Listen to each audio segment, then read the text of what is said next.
Why are there entrepreneurs who make so much money? This might seem like a simple question, but in reality, it is an issue that has divided society for many, many years. There are many people who argue that entrepreneurs do not deserve all the money they earn, that they contribute nothing to society, and that if they get rich, it is basically because they exploit their workers. On the other hand, another part of society claims that entrepreneurs do contribute something to society and they deserve to be paid for it. This something that they contribute is, for example, the money needed to invest in companies, the good eye for selecting profitable markets, or simply the assumption of the risk that the business may go bankrupt and they may end up losing their entire investment. What happens, visual economic fans, is that these two theories are wrong. Entrepreneurs do not get rich for either of these two reasons, neither because they exploit workers, nor because of the extraordinary risk taken by their investments. They do it for a third reason, but what is it? Well, this is exactly what we're going to talk about in today's video, with real stories and data. And pay attention, because we'll also answer other questions, quite curious ones, like what happens to companies when their owner dies suddenly? Are the great entrepreneurs rich because their parents were rich too, or does that have nothing to do with it? Do we mere mortals have any chance of one day achieving entrepreneurial success? Well, to answer all these questions today on Visual Economic, we're going to start with a little bit of history.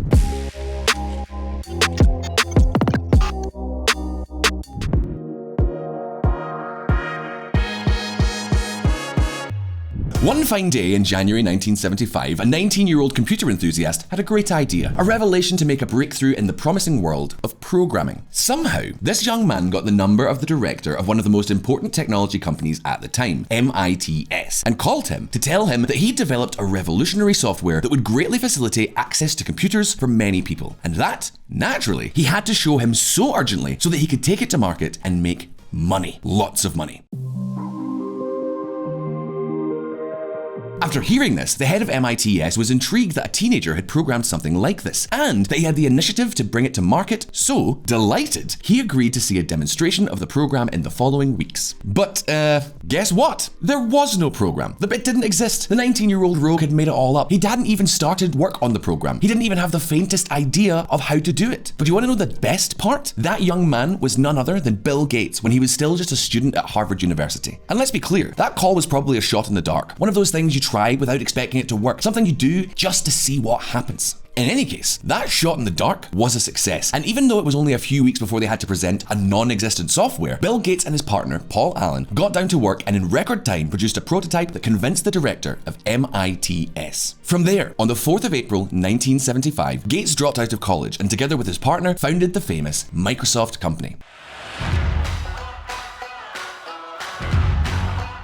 That's right, Microsoft was a company that was conceived selling software to other companies. Its well-known Windows operating system would not arrive until decades later. And let's be honest, the tremendous success of this company did not happen overnight. It was not a self-manufactured success. In fact, Microsoft's worldwide success did not come until 1981, when the giant technology company IBM decided to launch its first line of personal computers. And to do so, they hired the services of the small Microsoft with only 40 workers to design the operating system. In just 5 years, Microsoft, following the successful IBM contract, multiplied its business volume to 910 employees and had a turnover of more than $140 million. But let's stop here for a moment. How on earth did a mega multinational of the stature of IBM end up entrusting the operating system of its computers to a tiny business like Microsoft that was located in an office on the outskirts of Albuquerque, of all places? Well, stay tuned, because now the interesting part begins.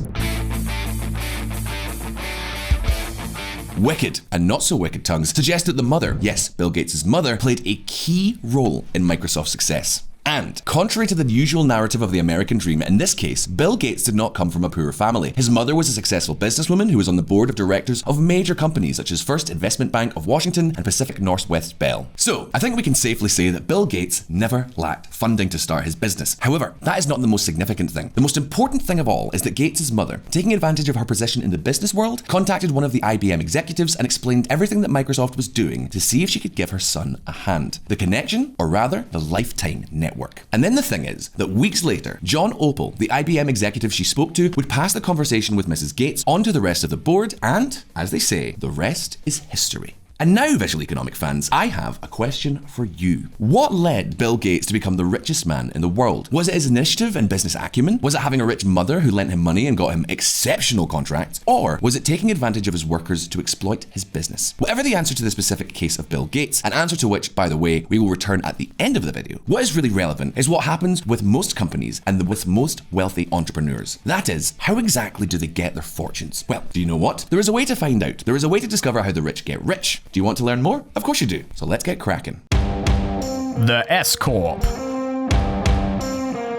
In the United States, not all companies operate in the same way. And no, I'm not referring to their internal functioning, but rather to their legal functioning. You see, most often when we think of the typical prosperous US company, mega corporations like Alphabet, Amazon, or Coca-Cola come to mind. Companies that distribute their ownership and profit through shares, which can also be bought on the stock market. However, among the top 10% of entrepreneurs who reap the most profits, the majority owns a very different type of company, S corporations. And you may ask, what is an S corporation? Well, let's say that they're companies that do not pay corporate taxes. Yes, that's right. They are companies in which their shareholders pay neither corporate taxes, nor taxes on dividends, nor any other corporate tax. But before you cry foul, relax. These companies are limited to US citizens only, and they can't have more than 100 owners. Now, these owners, it is not that they do not pay taxes, but that they pay the taxes that any other self-employed person would pay. Remember that in the United States, the double taxation of corporate income tax and capital gains tax is higher than the top income rate. But let's not get sidetracked. Why are S corporations so interesting for understanding how entrepreneurs make their money? Well, first of all, let's look at the fact that by definition, they are companies managed by a few owners. Owners who do not sit in an armchair and wait for profits to come in, but who actively work in the company. To be more specific, 93% of the top 0.1% of entrepreneurs who earn the most say in fiscal terms are an active part of the company's day-to-day business, as if they were just another worker. And here's the most interesting thing of all. The key element that comes in handy for testing our theories about how entrepreneurs make money. Well, what is it? Think about it. Firstly, if employers are just bloodsuckers who take advantage of the work of their employees without doing anything, changing the employer or directly eliminating him would not affect the company's profits at all. They would remain the same. And secondly, if the most important thing about the entrepreneur was the investment or risk-taking that they bring, well, the company is already set up, so replacing him or her wouldn't make any difference to profits either. But can you imagine a situation in which, by replacing the employer, the benefits would actually change? We can think of at least one. The company's profits were achieved precisely, or at least to a large extent, thanks to the work and know-how of the entrepreneur. In other words, his or her contribution to the company was indispensable for its development. I mean, would Amazon have been as successful without Jeff Bezos? Would Apple have become the massive company that it is today without Steve Jobs? Could Tesla have achieved the same disruption as he had in the automotive industry without Elon Musk? Well, most likely, no. Not because I say so, but because the data points to it. A hasty fall.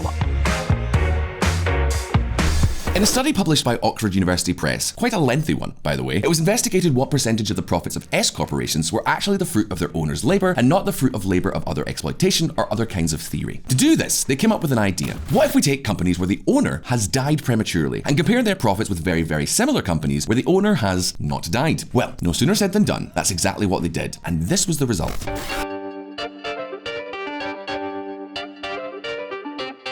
Companies in which the owner died prematurely reduced their profits by an average of 81.6%. In addition, the chances of the company going bankrupt 4 years after the owner died were almost 20% higher, specifically 19.8%. In other words, the most successful owners of US companies played a key role in running and profiting from them. Therefore, the vast majority of the profits came neither from exploiting anyone nor from their capital investment, they came from their daily work. Although, hold on a minute, because I know what many of you are thinking. Maybe the reason for the drop in profits is not that the entrepreneur stops contributing his or her work, but rather that after the sudden death, the company becomes disorganized and chaotic, and it is not until some time has passed that it is able to recover the same level of activity and productivity. However, the researchers also took that into account, and to test their hypothesis, they did an alternative experiment.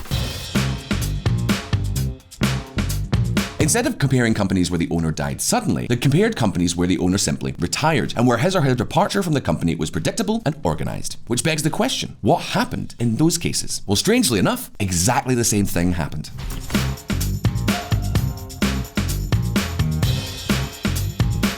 The decrease in company profits was practically identical. In fact, in this case, it was slightly higher at 82.5%. In fact, the graph looks exactly the same, but rest assured, it is not. The fact is that after these analyses and after the investigation of the structure of US social classes, the researchers came to the conclusion that, in reality, 89.2% of the entrepreneurs who were paid more than $1 million were wealthy thanks to their own work. Profits from their capital or from their alleged labor exploitation of workers were rather marginal or non-existent. And take note, because that's not all. The authors of this study also investigated the influence of inheritance and wealthy parents on the success of their children. And here, right here, is where we have to go back to Bill Gates.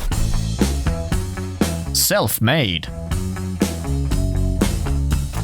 Possibly no one denies that Bill Gates' mother may have played a key role in the development of deals reached by Microsoft in its early stages. But let's be clear, without Bill Gates, it is unlikely that Microsoft would have reached even 10% of what it is today. On the one hand, because his negotiations with IBM were key to the explosion of Microsoft. In them, Bill did not negotiate a fixed price for the license of his operating system, as would be expected, but negotiated a percentage of the revenue from each computer sold by IBM, which ended up boosting his turnover. In addition, in the clause of the contract with IBM, Bill specified that the operating system could be resold to other companies. IBM didn't expect that to be a problem. Apart from Apple, almost no other company had been able to bring a personal computer to the market. However, after the success of IBM's PC, other technological companies copied the idea at full speed. And do you know who was there to offer the imitators IBM's operating system par excellence? That's right, Microsoft. So whether it was insight or trickery, the truth is that Bill's foresight was key. Not only at, but even if the IBM contract with which made him a billionaire, let's not kid ourselves, pre-contract Microsoft wasn't doing too badly either. In 1980, they had a turnover of more than $2 million. That said, going back to the study from earlier, the researchers found that while having parents belonging to the top 1% wealthiest people may favor a person to be part of the same top 1% in the future, the overwhelming majority of the wealthy are actually wealthier than their parents were, and therefore inheritance plays a minor role. Specifically, they found that 85.1% of the wealthiest came from families that were not wealthy. But having reached this point, the question is over to you. What cases of business success do you know about? Do you think that success was due to the work of the owners or to other factors? Do you believe that meritocracy is a relevant quality in our societies? Do you think that Bill Gates was the cause of his triumph, or that luck and contracts were what catapulted him to become the richest man on the planet? You can leave us your answers in the comments below. And don't forget that here on Visualeconomik, we release new videos every week. So subscribe to this channel and hit the little bell button down there so you don't miss any of our updates. If you like this video, like it so we know. All the best, and I'll see you next time.